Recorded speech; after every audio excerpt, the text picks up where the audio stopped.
Bismillahirrahmanirrahim. Assalamualaikum warahmatullahi wabarakatuh. Bismillahirrahmanirrahim. Orang itu cara berpikir nuruti nafsu, itu yang bahaya. Makanya Quran ngeritik ara'aita man ittakhadha ilahahu hawa. Orang yang cara berpikir itu nuruti hawa nafsu. Kalau zaman Nabi, zaman sahabat, zaman ulama itu enggak seperti itu. Sehingga cara berpikir itu mudah. Makanya kata Nabi, absyiru ya ma'syaral muslimin, kata. Kamu harus senang ya ma'syaral muslimin.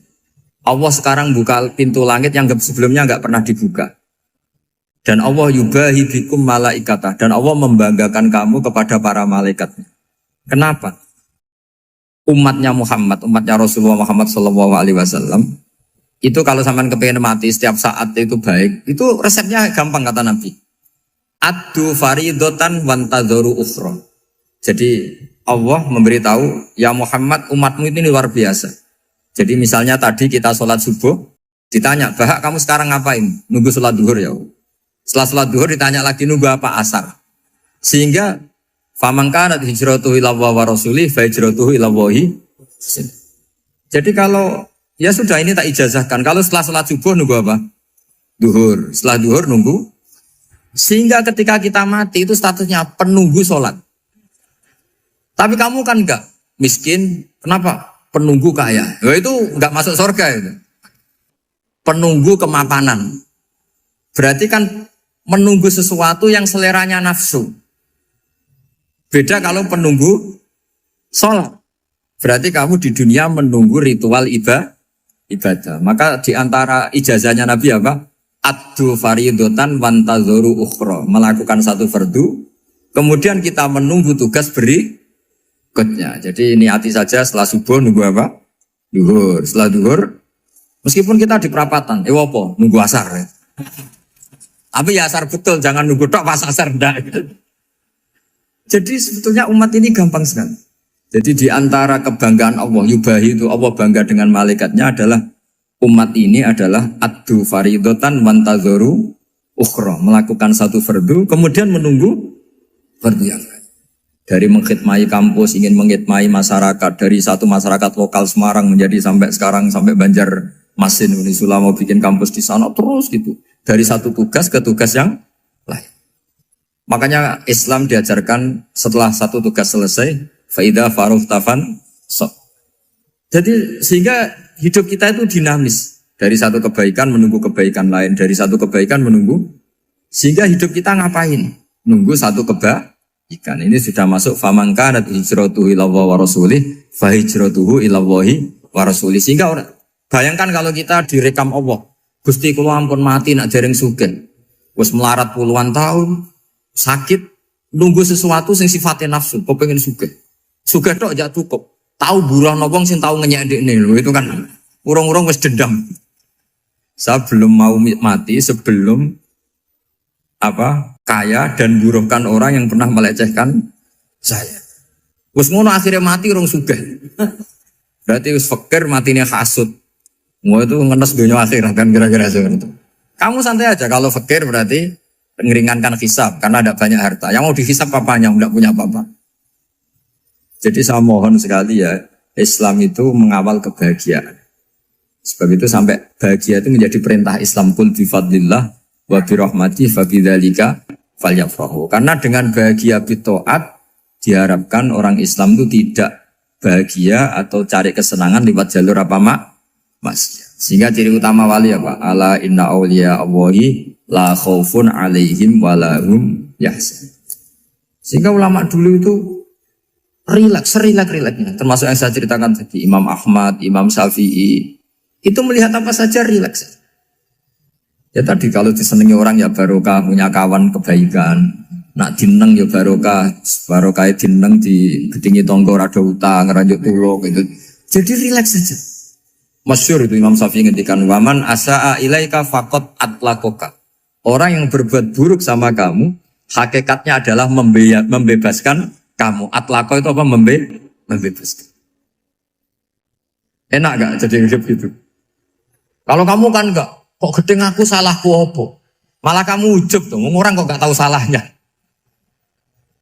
Kamu jadi suami, istrinya ngomel, kurang apa saya sebagai suami? Ya kurang banyak, ndak ganteng, ndak kaya, ndak ini. Malah kalau diterangkan malah parah toh. Ya sudah rileks saja, kalau dia ngomel ya tadi, alhamdulillah dapat pahala tanpa apa? Biaya. Terus ngomel kan butuh energi, paling yang ndak kuat 3 jam.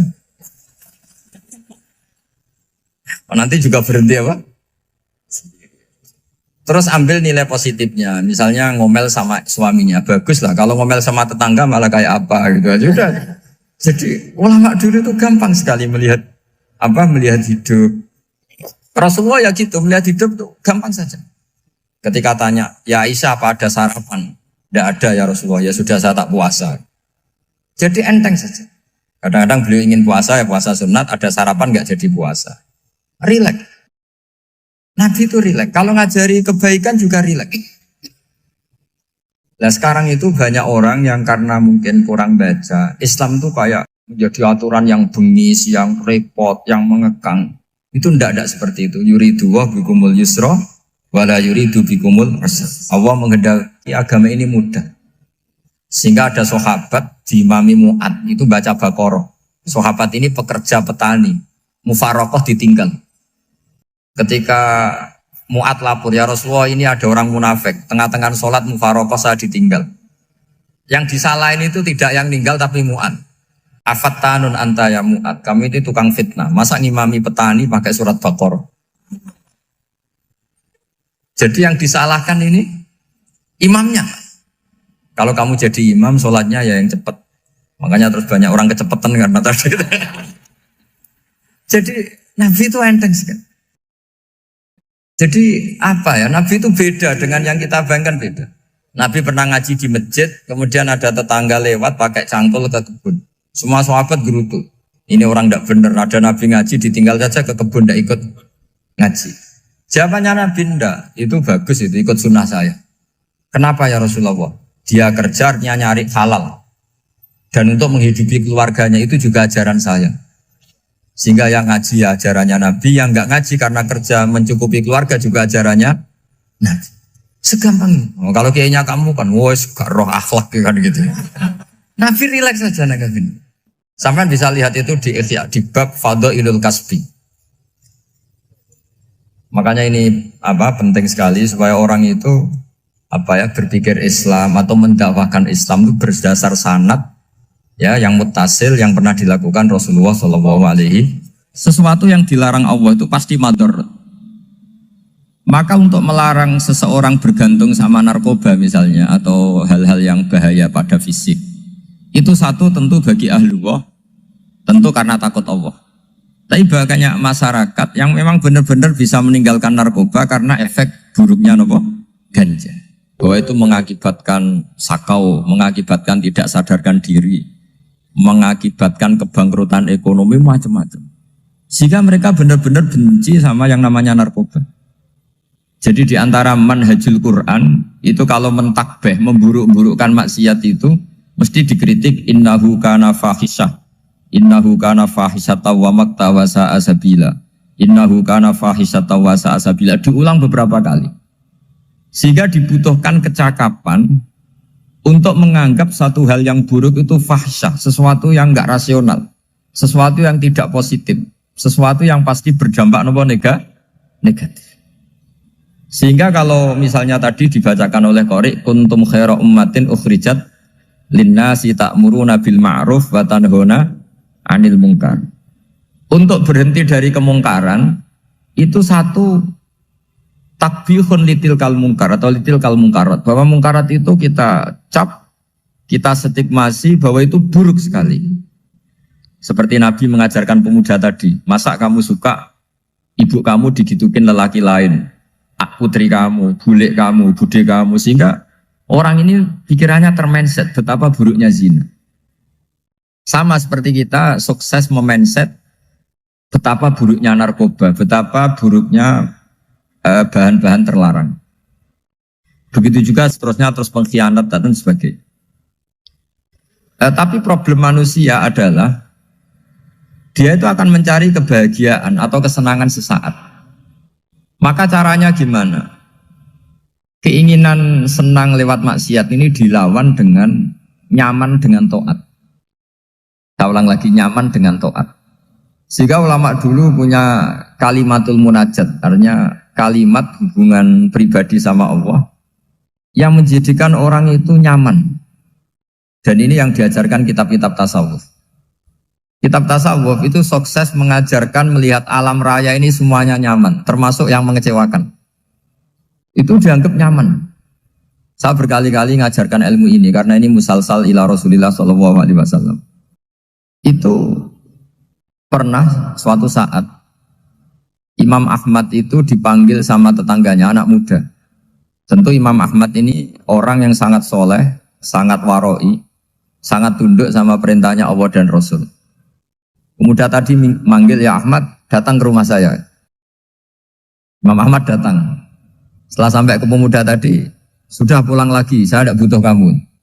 Pulang lagi. Setelah sampai rumah dipanggil lagi, ya Ahmad, datang lagi. Datang lagi. Oh, saya tidak jadi butuh, pulang lagi. Sampai 3 kali.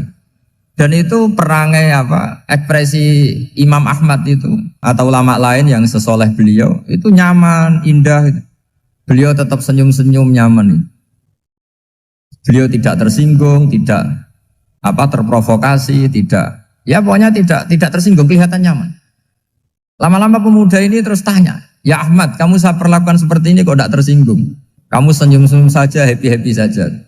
Jawabnya Imam Ahmad itu unik. Wahai pemuda, saya kamu panggil itu senang sekali. Karena kata Nabi, kalau kamu iman dengan Allah dan Rasul, maka hormatilah tetangga. Jadi saya senang. Karena nuruti perintah Allah untuk menghormati tetangga. Jadi tidak ada urusannya dengan kamu. Kagetnya kayak apa? Jadi dipanggil tetangga ya senang karena melakukan perintahnya Allah dan Rasul, yaitu ikramul jar, fal yukrim jarum. Disuruh pulang, kamu ingin saya pulang, ya saya pulang. Disuruh datang, ya saya datang. Jadi saya tidak tersinggung, saya tidak ada urusan dengan kamu. Urusan saya dengan Allah Subhanahu wa Ta'ala. Itu kalau bapak-bapak istrinya ngomel terus sabar itu ya bagus. Saya tidak punya urusan. Kalau kamu terprovokasi oleh istri, berarti kamu didikte oleh makhluk. Masa seorang rektor didikte makhluk? Kan tidak keren.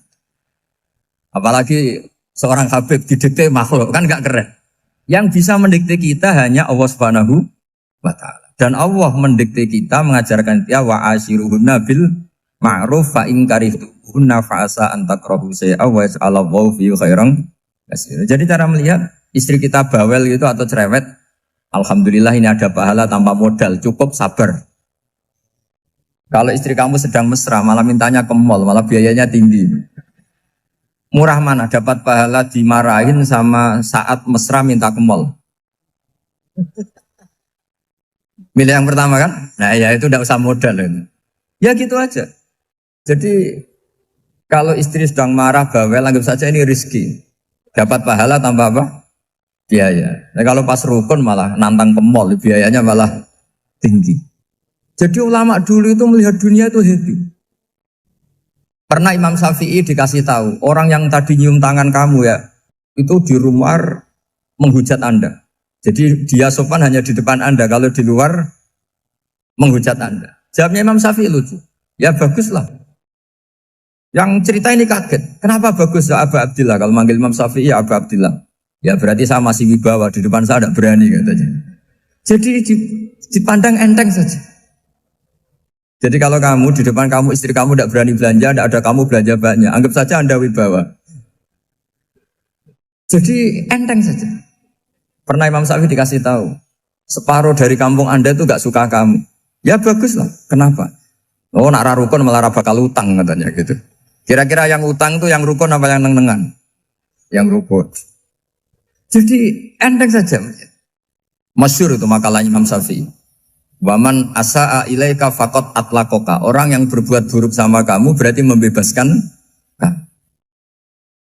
Kalau saya sedang nenengan sama Habib Hasan Toha Putra, beliau naik Alphard gak nawarin saya sah karena baru nenengan. Tapi kalau sedang rukun malah harus repot mana? Rukun sama ndak rukun? Repot rukun sebetulnya. Jadi Imam Syafi'i itu happy saja. Kalau sedang rukun sama tetangga ya dianggap rukun itu satu kenikmatan. Sedang tidak rukun ya dianggap satu kenikmatan. Jadi orang dulu itu serilek itu melihat dunia. Kalau kita kan enggak, ego. Wah saya ini suami kok dimarahin istri. Wah ini egonya bangkit. Padahal egonya bangkit itu ada kebodohan di situ. Yaitu seorang rektor didikte seorang istri, seorang makhluk. Apalagi kalau Anda daftar wali itu tidak akan jadi wali. Ini wali kok tunduk sama makhluk. Karena didikte apa? Makhluk. Maka Imam Ahmad ketika tetangganya bully gitu ya santai saja, beliau happy. Ketika pemuda tadi eskal janggal, kenapa kamu gak tersinggung ya Ahmad? Memangnya saya harus tersinggung gimana? Kan tak panggil tidak jadi, tak panggil tidak jadi. Hei pemuda, saya ini tidak punya urusan dengan kamu. Saya nuruti kamu karena perintahnya. Saya senang melakukan perintah Allah, harus berbaik sama kamu. Sampai 3 kali. Ajarkan Muhammad atau katakan Muhammad pada umatmu. Sebaiknya atau seharusnya mereka hanya gembira dengan melihat fadlnya Allah dan rahmatnya Allah. Ini harus kita pahami mulai dari konstruksi yang paling pokok, yaitu akidah. 2 ahwal. Ahwal itu 1 perilaku sosial. 3 mutammimat, sesuatu yang tidak pokok, tapi kita butuhkan dalam mengawal hidup ini. Saya beri contoh, itu sampai maksiat, itu karena cari kesenangan. Misalnya baru penat itu, ingin seneng, ada orang yang macam-macam lah, ingin melihat maksiat, apa itu pornografi, apa nyabu, apa macam-macam. Itu sebetulnya agama punya konsep yang luar biasa, yaitu seharusnya seseorang itu gembira. Gembira dengan ketaatan. Lalu pertanyaannya caranya gembira gimana? Gembira itu mudah. Jadi misalnya kamu sujud sama Allah Subhanahu wa taala. Terus cara berpikir begini. Ini sekaligus ijazah. Cara berpikir begini. Ya Allah, ini kata Sayyidina Ali, kafani izzan an akuna laka abdan wa kafani fakhron an takuna li rabban. Ya Allah, betapa sialnya saya andaikan saya jadi budak dari makhluk yang sama. Misalnya sampean itu seorang kiai atau rektor atau doktor atau orang terpelajar, kemudian kamu jadi budak atau hamba dari makhluk yang setara. Betapa hinanya saya. Maka kata Sayyidina Ali, ya Allah saya ini cukup bahagia, cukup bangga karena jadi budak, jadi hamba dari zat yang super atau yang maha super. Jadi kok Allah Subhanahu wa ta'ala. Sehingga ada kebahagiaan yang luar biasa karena menjadi hambanya Allah Subhanahu wa ta'ala.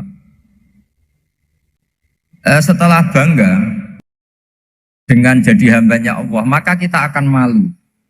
Malu misalnya kok saya bahagia itu nunggu melihat pornografi, melihat maksiat. Itu terus menjadi malu. Kenapa saya bisa didikte oleh hal-hal seremeh itu?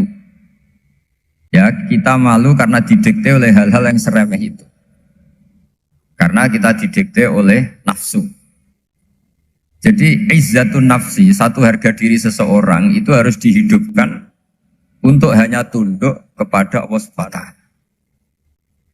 Sehingga Nabi itu melatih satu logika tarkul ma'asi. Nabi itu dulu ketika ada seorang pemuda yang ya karena mungkin pemuda ya, dia itu mau masuk Islam, tapi uniknya kata pemuda tadi, saya masuk Islam tapi asal dibolehkan bebas zina. Jadi ini agak sableng gitu. Jadi mau masuk Islam syaratnya dibolehkan apa? Zina atau free sex gitu. Karena orangnya agak hiper. Itu Nabi tidak langsung mengancam dengan neraka enggak. Ketika mau pamit gitu semua sahabat melarang. Mah itu jangan, kamu jangan suan Nabi, itu permintaan yang nggak masuk akal. Setelah lama ditahan, terjadi kegaduhan di masjid, Nabi dengar, itu ada apa itu? Itu ada pemuda yang mau masuk Islam tapi yasta'dzinuhu fi zina. Tapi mereka minta izin Nabi untuk tetap boleh zina. Kata Nabi, pemuda itu suruh masuk, suruh menghadap saya. Ketika menghadap Nabi, saya ulang lagi ketika menghadap Nabi, Nabi mengajarinya itu luar biasa. Nabi tidak langsung mengancam dengan neraka atau dengan azab tunda. Tapi kata Nabi, atuhibbuhu li ummik. Kamu suka kalau ibu kamu itu jadi demenannya orang banyak. Pondok ya Nabi, yang demen ibu saya tak bacok kan. Karena ini ya agak preman, di mana-mana orang nakal agak preman. Terus atuhibbuhu li bintik. Kamu suka kalau putri kamu ya digitukan orang-orang. Oh ya enggak Nabi, yang gitukan putri saya tak bacok. Atuhibbuhu li kholatik. Kamu suka kalau bule kamu digitukan. Atuhibbuhu li ammatik. Kamu suka kalau saudara bapak kamu digitukan. Nabi itu mengeset ya. Cara sekarang itu otak mungkin. Nabi itu meluruskan otaknya anak muda itu. Betapa buruknya zina. Cara bahasa Arab ditakbih. Betapa buruknya zina. Kamu suka kalau korbannya ibu kamu, putri kamu, bude kamu, bule kamu. Sehingga orang itu matur ya hasbuka ya Rasulullah, ini sudah cukup. Saya tidak pernah melihat sesuatu seburuk zina. Jadi fa'alqallahu fi qalbihi bughdha zina. Kemudian Allah meletakkan di hatinya, menanamkan benci zina. Sehingga akhirnya pemuda tadi menjadi iffah, menjadi menghindari zina. Artinya begini ya, ini mungkin yang lolos dari para kita sebagai dai, kita tidak belajar banyak tarbiyahnya Rasulullah Shallallahu Alaihi Wasallam. Jadi kalau kita benci maksiat, itu jangan hanya ditahdzir, ditakutkan neraka, itu enggak. Jangan hanya itu. Tapi di logika. Jadi kalau kita menghindari maksiat, itu selain karena takut azab, itu ada logika. Ada rangkaian pikiran yang menjadikan kita anti satu perbuatan apa maksiat. Jadi misalnya gini ya, kira-kira ginilah kalau contoh gampang itu. Ada orang gitu ya, nyanyi dengan pakaian yang mungkin pornografi gitu. Mungkin pemuda-pemuda ingin melihat itu, tapi bisa diobati gini. Kok enak dekne mergawe kok tak bayar ya, aku kehilangan duit. Meskipun dengan logika yang agak serampangan, yang penting menjadi kita ini punya harga diri untuk tidak tergantung hal-hal seperti itu. Sehingga Nabi itu cara menggambarkan tadi mulai atuhibbuhu li ummik, kalau ibu kamu jadi demenannya orang lain. Pemuda tadi bilang yang demen ibu saya mau saya bunuh. Ditambah lagi atuhibbuhu li bintik. Bagaimana kalau korbannya putri kamu, bule kamu, bude kamu. Sehingga terus si pemuda tadi betapa buruknya zina. Betapa murahnya zina. Akhirnya pemuda tadi alqawwa fi qalbi bughdha zina. Terus kemudian pemuda tadi itu sangat membenci dengan apa? Berzina. Nah, pikiran-pikiran seperti ini harus kita tanamkan. Harus kita tanamkan supaya orang itu benci melakukan maksiat. Karena satu memang takut sukhtuwah, takut dibendu Allah atau dibenci Allah. Dua, memang logika kita mengarahkan tidak maksiat. Saya beri contoh ya, betapa pentingnya mindset ya, cara berpikir. Orang itu menjadi kikir itu karena nganggap hidup itu lama dan uang itu penting. Kalau zaman Nabi itu sederhana kalau melihat hidup. Pernah suatu saat Nabi itu punya jatah makan. Karena Nabi itu hidupnya juga pas-pasan. Jadi Nabi itu unik. Beliau di satu sisi kaya raya, bisa ngurmat Abu Hurairah, Ammar, Suhaib. Ashabu Sufa itu dirawat Nabi semua. Itu kan kaya, bisa merawat sekian orang. Tapi di sisi yang lain untuk pribadinya beliau miskin. Kadang nggak bisa makan hari itu. Tapi di saat yang sama bisa merawat Ahlus Sufa. Jadi keliru kalau orang hanya cerita Nabi itu miskin, untuk makan dirinya aja susah. Itu keliru. Kelirunya kalau tidak diteruskan, tapi Nabi mampu menghidupi Ahlus Sufa. Singkat cerita jatah makannya Nabi itu dikasihkan orang ketika Nabi ditanya, ya Aisyah, makanan jatah saya di mana? Oh ya Rasulullah, tadi ada orang minta tak kasihkan, maka makanan itu habis. Apa kata Nabi? Kamu salah Aisyah. Yang kamu kasihkan itu justru yang masih. Ya, yang kamu kasihkan itu justru yang masih. Sehingga Nabi menganggap, makanya Nabi terus ngendikan.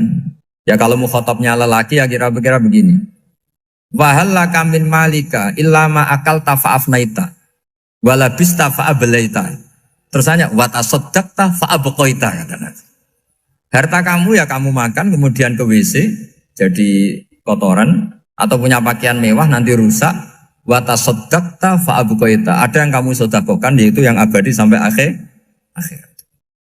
Sehingga banyak pengusaha yang mencintai saya setelah tak ajari hadis itu, misalnya punya uang 1 miliar karena dia spekulan atau pedagang rawan bangkrut, disedekahkan ke masjid 50 juta, yaitu yang abadi. Jadi kalau suatu saat bangkrut, dia masih punya uang 50 juta di akhirat. Jadi Nabi itu mengajari sedekah itu apa? Ya sedekah itu pengabadian uang. Kalau kita kan enggak, bilang sedekah itu nguras uang. Itu pikirannya setan, dan pikirannya orang Islam. Itu cara berpikir setan, bukan cara berpikir umat apa? Sehingga Sayyid Ali Zainal Abidin itu kalau ada orang minta, kemudian beliau ngasih, itu beliau bilang gini, marhaban biman hamala zati ilal akhirah. Matur nuwun nggih jenengan sembeto sangu kula nate. Jadi dianggap teller saja. Orang yang minta uang beliau itu dianggap tukang nyatet bank ini. Karena sudah ditabungkan. Ya sudah. Kalau kita kan enggak, wah pengemis itu ganggu gini-gini. Kecuali pengemis profesi ya mungkin kita agak-agak enak. Mari zaman akhir itu ada pengemis apa? Profesi. Jadi repot teman. Terus tak beri contoh lagi kebahagiaan ketika kita milih Islam moderat. Islam kita diajarkan guru-guru kita, utamanya oleh guru kita Mbah Maimun. Saya juga sering ketemu beberapa ulama dunia, termasuk Habib Umar. Saya juga ikut sowan ke sini pas beliau sama Habib ini Hasan Toha Putra di sini sama orang-orang moderat. Itu cara berpikir juga luar biasa indah. Beliau pernah cerita ya, beberapa ulama lah, banyak yang cerita itu. Saya pernah diceritani seorang alim ketika ada orang ekstremis itu mau ngebom di tempat maksiat. Kebetulan yang maksiat itu kebanyakan ya orang Islam. Karena di negara yang mayoritas Islam. Ditanya sama Syekh Sa'rawi. Syekh Sa'rawi itu mufassir top di mana? Mesir. Ini mau tak habisin karena mereka orang Islam kok maksiat terus. Terus ditanya sama Imam Sa'rawi. Laumatu ala khini ma'asihim aina masiruhum. Kalau mereka mati dalam keadaan maksiat, mereka kemana? Ya ilanar, mereka pasti masuk neraka. Terus ditanya sama Imam Sa'rawi. Wahal masiruhum ilanar muradun nabi amla. Punya umat maksiat kemudian mati masuk neraka, itu yang diinginkan Nabi apa enggak? Ya tidak aja. Ya sudah, enggak usah dibom, ditunggu tobatnya kata. Karena kalau mati dalam keadaan itu ke neraka, dan itu tidak yang diinginkan Rasulullah Sallallahu Alaihi Wasallam. Terus ekstremis ini menjadi tobat, tidak berpikir ekstremis Mas. Jadi orang itu harus berpikir mindset yang baik. Meskipun kadang berpikir baik itu ya agak-agak kacau. Ada seorang wali majdzub, itu kalau berdoa agak kacau, tapi gak bisa dibantah. Masyhur itu doa itu. Ini sekaligus ijazah, tapi kalau sebelum wali gak boleh. itu datang ke makamnya Rasulullah SAW. Terus doanya itu begini. Ya Allah, sekarang terserah engkau. Ya Allah, sekarang terserah engkau. Jika saya kamu jadikan orang soleh, jika saya engkau jadikan orang soleh, maka surra habibuk, maka kekasihmu ini senang. Yang susah musuhmu yaitu setan. Tapi kalau engkau menjadikan saya orang fasik, maka yang susah kekasihmu, yang senang musuhmu. Jangan punya dua pilihan itu. Wah itu kan doa tapi kayak teror itu. Ya jadi berdoa di Raudhah. Wah itu pasti mandi itu karena agak-agak maksa Tuhan itu. Ya Allah, engkau punya dua pilihan. Jika saya jadi orang soleh, maka kekasihmu ini senang. Musuhmu yang susah, yaitu setan. Tapi jika saya jadi orang fasik, maka musuhmu yang senang, kekasihmu yang susah. Mohon terserah jenengan, mau menyenangkan kekasihmu, apa menyenangkan musuhmu? Gitu. Kira-kira gimana? Kalau tertarik boleh doa itu dipraktekkan. Tapi kayaknya kalau copy paste itu gak keren, apa? Jadi dulu orang itu muamalah sama Allah dan Rasul itu rileks. Rileks itu nyaman karena ya tadi kul bi fadlillah wa bi rahmati fa bidzalika falyafrah. Sehingga Imam Izzuddin bin Abdissalam itu ngendikan innalladzina yarmunal muhsanatil ghafilat. Di antara kebaikannya ibu-ibu atau mbak-mbak ini harus berstatus ghafilat. Perempuan-perempuan pelupa. Ghafilat itu pelupa. pelupa dari kenikmatan maksiat sehingga mereka dengan taat. Misalnya ada ibu-ibu atau mbak-mbak atau juga bapak-bapak tahajud, kemudian nyaman dengan tahajud itu. Kira-kira terbersit enggak ingin maksiat? Enggak kan, karena sudah nyaman dengan tahajud, dengan taat. Maka dibutuhkan kenyamanan dalam beribadah. Sebab itu ala bidzikrillahi tatmainnul qulub. Makanya saya termasuk kiai yang setiap ngaji itu happy, seneng. Karena ini untuk kampanye, seneng dengan ngaji, dengan taat itu sudah luar biasa. Kayak apa kalau mereka senengnya kalau nunggu melakukan maksiat. Jadi termasuk bentuk perlawanan kita terhadap maksiat adalah usahakan kamu tuh sebahagia, seneng dengan taat. Istiqnas billah, mu'anasah billah, farah billah, itmi'nan tumaknina billah. Sehingga ini mencukupkan kita tidak berkebutuhan maksiat. Meskipun kita ya manusia, pasti suatu saat atau sudah pernah maksiat. Serasa diceritakno lah, itu mesti gitu. Lah orang-orang dulu itu orang yang sukses mengelola bahagia ma'allah wa billah walillah. Jika wali-wali dulu itu jadi wali itu tidak mesti karena ibadahnya banyak, itu enggak. Mereka orang yang ibadahnya itu biasa. Biasa-biasa sekali. Ulama-ulama dulu ibadahnya biasa sekali. Tapi qulubuhum ma'allah, hatinya itu ma'allah. Itu ada seorang wali itu jadi wali, Umar bin Abdul Aziz yang dikenal khamisul khulafa. Khamisul khulafa. Di luar khulafa Rasyidin 4, di antara yang soleh adalah siapa? Umar bin Abdul Aziz. Itu ketika mau meninggal, itu senangnya bukan main. Itu semuanya nangis, beliau senang. Terus tanya, kenapa kamu senang? Memangnya saya kalau mati itu kemana aja? Ila khairi madhubin ilah, ke zat terbaik. Dibang urip mbek kowe bulet atau mbek arhamur rahimin kan. Yaitu Allah Subhanahu. Jalaluddin Ar-Rumi ketika mau meninggal itu muridnya nangis semua, beliau marah. Kamu harusnya pesta karena saya mau ketemu kekasih saya, malah kamu tangisi. Goblok sekali kamu katanya. Jadi orang-orang dulu itu luar biasa. Karena tadi mereka tidak ingin ketemu Allah itu dianggap problem. Harus sesuatu yang membahagiakan. Makanya wali-wali itu kalau berdoa begini. Wa khairu ayyami yauman alqa fih, dan jadikan hari terbaikku adalah hari ketika saya ketemu engkau ya Allah. Pernah dengar doa itu? Wa khairu ayyami yauman alqa fih, dan hari terbaikku adalah hari saat ketemu engkau. Aman kan enggak? Sampai mati ku wedi. Saya tidak tahu wedi dosa apa wedi Israel apa wedi malaikat siapa? Mungkar nakir. Sebenarnya tidak perlu seperti itu. Karena cara pandang Nabi itu ini bisa dipraktekkan. Kalau kamu orang baik, mati artinya apa? Ya baik. Karena husnul khotimah. Kalau kamu orang yang buruk, itu kata Nabi, anggap saja mati itu akhir dari keburukan kamu. Nak kowe urip terus, malah maksiat terus. Maka Nabi itu kalau ngajari kita berdoa gini, Allah maj'alil hayata ziyadatan li fi kulli khairin wal mauta rohatan li min kulli syarri. Ya Allah, kalau saya hidup, ya anggap saja ziyadah fi kulli khairin, berpotensi nambahi kebaikan. Kalau saya mati, anggap saja ini akhir dari segala keburukan.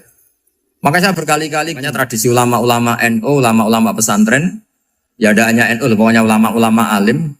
Itu kalau ada orang mati, orang nakal gitu mati, ini saya gitu. Itu hadirin mesti gak terima. Wapi enang itu orang wakal. Tapi dipaksa sama kiainya, saya gitu. Lama-lama dipaksa. Saya gitu. Padahal yang ngatine kiai, wis ra iso maksiat meneh, wis saya gitu. Karena dengan mati berarti saya sudah tidak bisa maksiat lagi. Jadi Nabi melihat hidup dan mati itu segampang itu. Kalau al-hayata ziyadatan li fi kulli khairin wal mauta rohatan li min kulli syarr. Coba kita ke depan itu kan ada potensi zina, potensi korupsi, potensi maksiat. Yang bisa menghentikan potensi itu apa coba? Mati ya, udah pintar ya. Sudah maju berani mati. Berani. Tapi jangan di sini ngel-ngelo panitia. Artinya yang selama ini kita risau dengan kematian, dengan apa? Nabi ngajari kita tadi. Allah maj'alil hayata ziyadatan li fi kulli khairin wal mauta rohatan li min kulli syarr. Ya Allah, jadikan hidup ini sebagai bekal menambah kebaikan dan suatu saat kalau saya mati, semoga itu akhir dari segala keburukan. Jadi artinya Nabi itu ngajari kita itu positif terus. Sama seperti ulamanya tadi. Nak lagi rukun mbek tonggo ya sanggep ae kanca keapian. Nak nenengan ben ra utang ngoten. Dadi pokoknya penak terus itu. Nak bojo lagi ngamuk alhamdulillah gak ngajak belanja. Nak pas rukun ya alhamdulillah kok lagi rukun. Jadi gampang semua.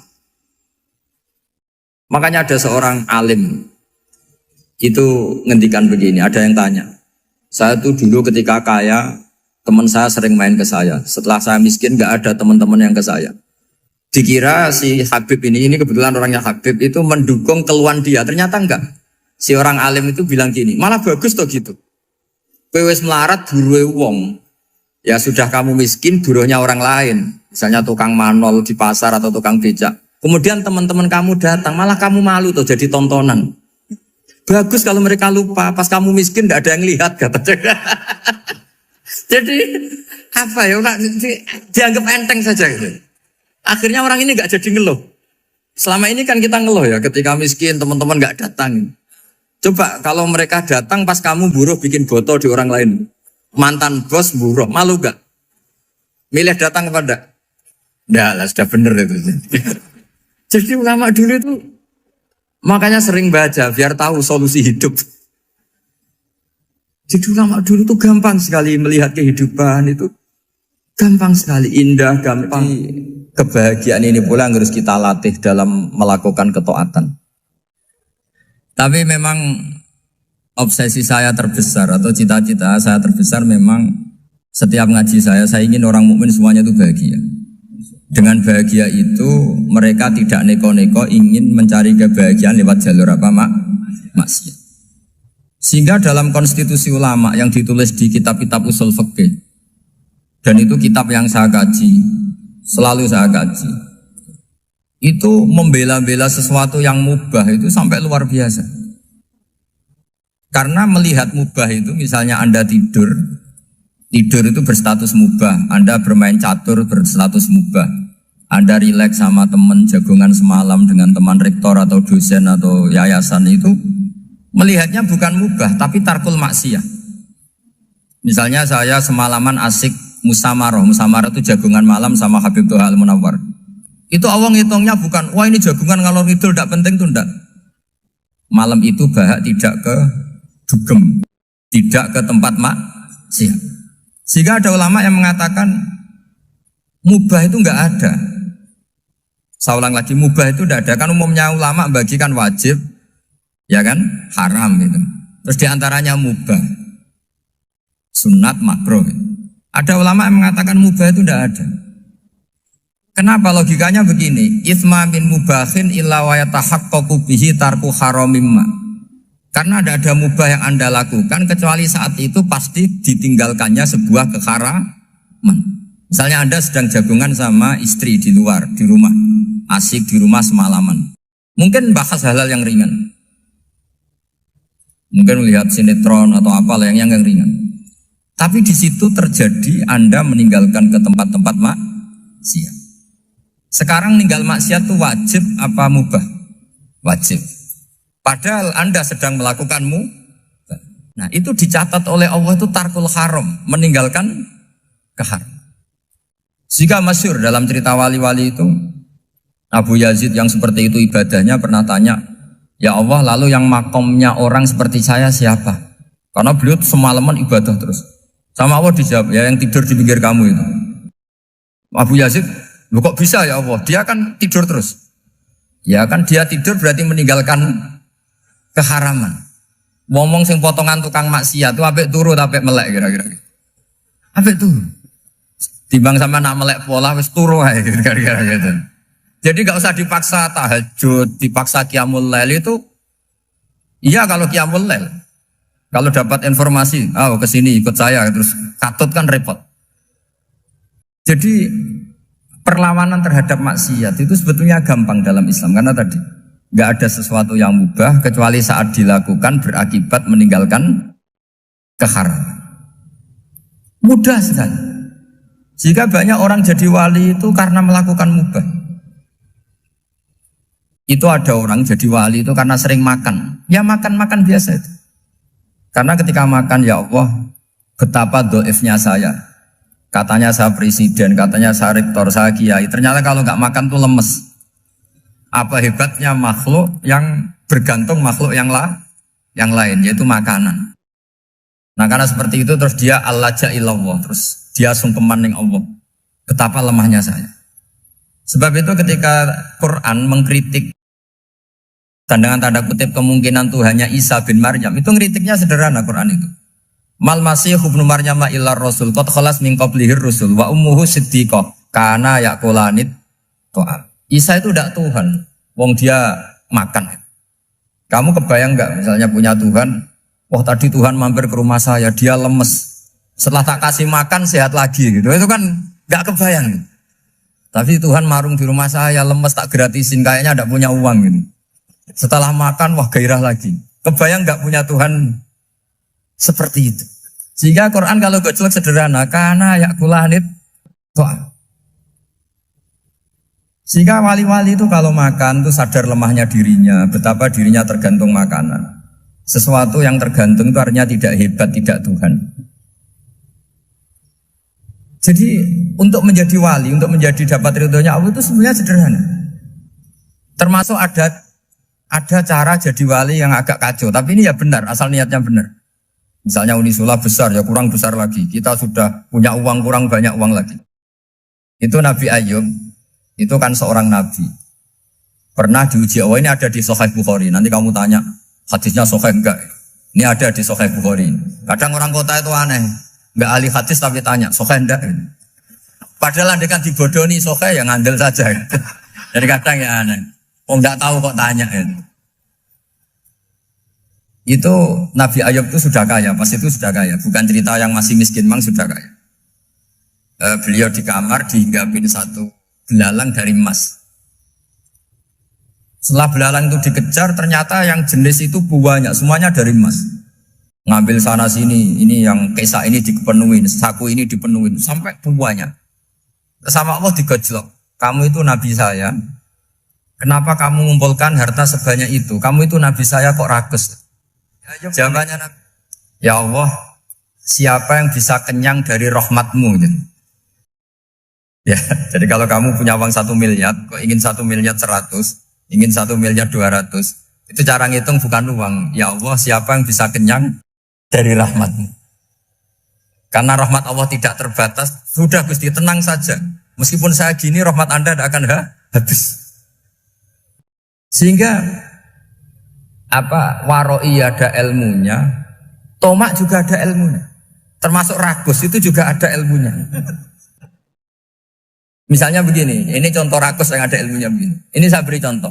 Mungkin yang boleh niru orang-orang soleh, kalau nggak soleh jangan.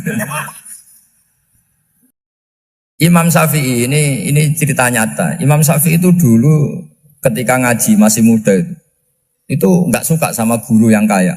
Kebetulan dia punya guru miskin terus. Namanya Sufyan As-Tsauri, itu miskinnya Masya Allah. Sufyan bin Uyainah juga miskin. Jadi dia miskin, punya guru miskin terus. Sehingga idolanya ya sama guru-guru yang miskin. Suatu saat guru-guru ini menyarankan dia ngaji Imam Malik. Imam Malik itu kaya raya. Itu babutnya Imam Malik kalau diinjek, itu mata kakinya tidak kelihatan, saking halusnya. Kalah, Indonesia kalah. Imam Malik itu gaya. Kalau ngaji di kursi tinggi terus pakai bukhur itu, pakai jubah Arab yang mahal. Pokoknya mewah kali Imam Malik. Terus dia mulai ini kiai kok kaya. Kemudian setelah beliau alim, tanya, saya harus ngaji siapa setelah ilmu jenengan habis kira-kira gitu. Kata Imam Malik, sudah, kamu tidak usah perlu ngaji saya, kamu sudah alim alama. Terus Imam Malik datang ke Baki. Zaman itu Baki itu semacam kayak rentalan ya, semacam Grab lah kalau dulu itu. Mana kafilah yang mau ke Irak? Ya sudah terus, oh kita mau ke Irak, ini antar ke Muhammad bin Hasan As-Syaibani. Itu dibiayai sama Imam Malik. Grabnya ya dibayarin, itu kafilahnya itu ya dibayarin. Imam Syafi'i disangoni surrotan min dhahabin. Jadi satu kepes uang dikasihkan. Itu pernah tak hitung semurah-murahnya itu sekitar 60 juta. Imam Syafi'i mulai mikir, Kiai yang saya kritik lomo, sing kiai miskin tak puji gak pernah ngamal kan, tentu orang miskin. Setelah datang ke Muhammad bin Hasan Asyibani, beliau itu pakar usul fikih, muridnya Abu Hanifah. Beliau al-usuli, pakar usul fikih. Itu Muhammad bin Hasan Asyibani itu kalau ngitung emas, itu di ruang tamu.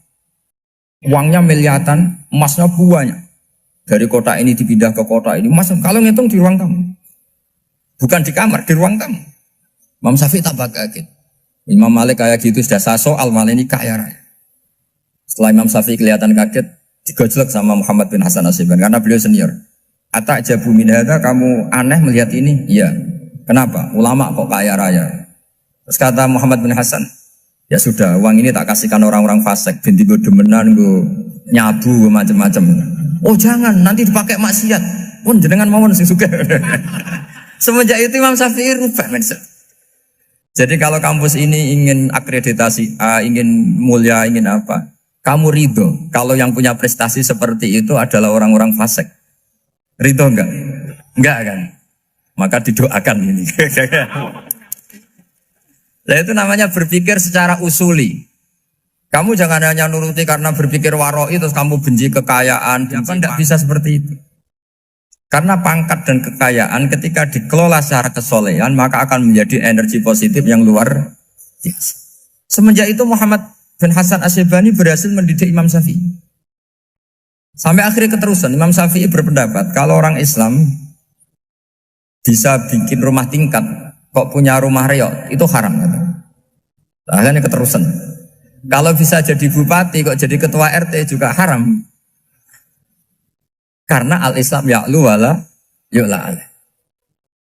Islam itu luhur bukan bisa diluhurin. Sehingga rata-rata orang Syafi'iyah termasuk kiai-kiai Indonesia itu rata-rata ya agak-agak politikus. Ya agak-agak kedonyan, mungkin sebagian kedonyan tenan gitu.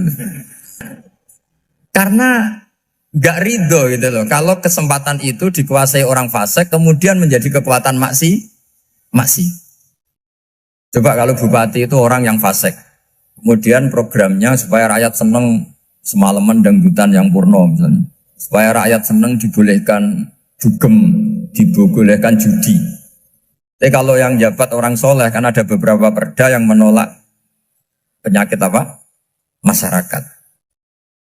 Jadi kamu jangan melihat bahwa kepangkatan ini hanya sebagai alat korupsi, alat otoriter. Enggak. Asal kena orang soleh, maka ini menjadi energi kesolehan atau energi positif. Sebab itu ketika Allah muji para nabi yang soleh, diantaranya disifati apa? Faqad ataina ala Ibrahim al-kitab wal hikmata, terusannya wa atainahum mulkan azim. Dan Nabi Ibrahim dan keluarganya tak kasih kerajaan yang besar. Nah sekarang masih banyak orang yang cara pandang ngapain bikin Unisula yang megah, ngapain berambisi punya akreditasi A dan sebagainya. Menyoal seperti itu salah secara usul fikih. Karena secara usul fikih kesempatan yang baik tentu harus diperjuangkan oleh orang-orang yang soleh. Karena ini supaya jadi otoritas yang positif. Itu dulu ada latihannya. Jadi orang dulu itu gampang sekali ketika milih miskin ditanya, kenapa miskin? Saya ingin hisab saya ringan. Tapi ketika mereka kaya, yang soleh, supaya harta ini tidak dipakai orang yang nanti dipakai maksiat. Kita misalnya orang soleh mau pangkat, karena kita ada ridho, kepangkatan itu dipegang orang maksiat, kemudian menjadi energi maksiat. Begitu juga seterusnya. Maka ulama dulu itu rileks. Sampai Senawawi Al-Bantani itu nanti bisa dicek di tafsir. Qul hal yastawil ladzina ya'lamuna wal ladzina la ya'lamun. Beliau muji-muji ulama. Kemudian ada seorang yang agak hasud mungkin. Tanya begini. Hebatnya ulama itu begini-begini. Terus ditanya, tapi kenapa kita sering melihat ulama ngantri proposal di rumahnya bupati? Kan? Sementara bupati nggak pernah datang ke ulama ngaji ihya. Jawabannya Imam Senawawi itu unik. Ya karena ulama itu tahu gunanya uang, sehingga nyari uang untuk pondok, untuk masjid. Sementara bupatinya tidak tahu gunanya ilmu, maka tidak pernah ngaji. Jadi ya ringan saja. Jadi ya sudah seperti itu. Jadi kalau ada ulama kedonyan, anggap saja karena tahu gunanya uang. Jadi kenapa ulama ngantri di kabupaten, bukan bupati ngantri di ulama? Jawabannya karena ulama tahu gunanya. Wah, sementara bupatinya nggak tahu gunanya ilmu. Ya, kira-kira gitu lah. Ada ustadz tidak ganteng, kesensem rondo cantik, karena tahu gunanya ustadz itu.